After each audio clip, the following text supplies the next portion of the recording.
అందరికీ నమస్కారం.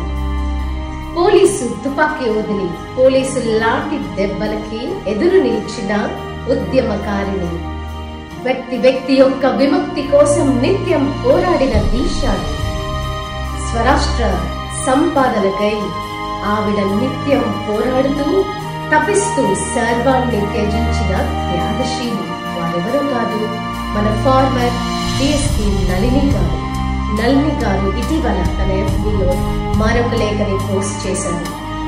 అందులోనూ రుమటాయిడ్ ఆర్థరైటిస్ అంటేనే అది బోన్ అండ్ బ్లడ్ క్యాన్సర్స్ తో సమానమైందని, దాని యొక్క ప్రభావం రక్తంలో కలిసి తెల్ల కణాలపై RA అనే ఫ్యాక్టర్ ని ద్రవ రూపంలో విడుదల చేస్తుందని, ఆ విడుదల చేసే యొక్క ద్రవం విషపూరితమైందని, అది బ్రెయిన్, లివర్, కిడ్నీస్, హార్ట్ పైన తీవ్ర ప్రభావం చూపిస్తుందని పేర్కొన్నారు.